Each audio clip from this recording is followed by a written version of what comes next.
Kitabu cha Isaya mrengo wa 10 mstari wa 1 hadi wa 18. Ugunulo dzulu za Dameski. Lola mudzi wa Dameski kaundakala mudzi kaheri. Mudzi uwo undakala tsumbi ya mawe. Midzi ya Aroeli indatsamwa.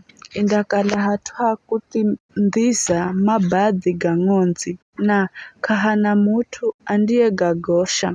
Ngome ya Efraimu indanongwa na nguma ya utawali wa Dameski na Aramu mariosala indakomeshwa here dzaviria uja ya Israeli. Vizho ndo ambazho Bwana wa majeshi. Siku hiyo nguma ya Jakobu indahunguka dzaviria humutu muziho aondazho. Kidza vindakala here munda wa ngano kaizadetera Arafa. Udziwo vunwa na kuhalatswa tsetsetse. Ela kundasala twachache here dzaviria humutu atu kusazho mzeituni na kukasala zeituni mbiri tahu kaizavitaisha kirereni. Hedu mutu atukusazho muhi wa matunda na kukasala matunda mane matsano kaizavitai. Vizho ndo ambazho Bwana Mulungu wa Israeli. Siku hiyo mudamu andamu galukira mumbi wa kwakwe na matsoge gandamona mueri wa Israeli. Kandalola kaheri vijaja ja kwambozera sadaka na ja kufukizira mavumba na kandalola nguzo za Ashera ambazho zhosi ni kazi ya mikonoye.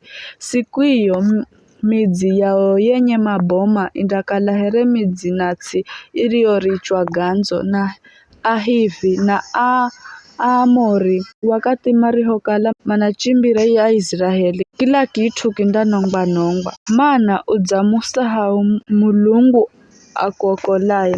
Kidza kukumbukirire bule mwamba wa kwako wa kuchimbirira. Ukila ya minda ifahizayo ili umwabudu Mulungu wa kijeni. Be hata ukaihenda imere na kukula siku hiyo uriyo ilaya. Kidza kundavuna kitu vizho siku hiyo ya huzuni na kwa kusomu haso.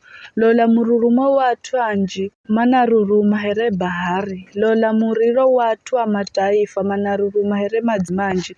Idzo mataifa ganaruruma here madzimanji andagachemera na gandachimbira kure sana. Andagainga here wiswa uriwo murimani ufuswazho ni lupeho na here kodza rifuswazho ni kikukuzi. Wakati wa dzulo lola gandagosha kabila kakudzacha gandakala kagako kaheri.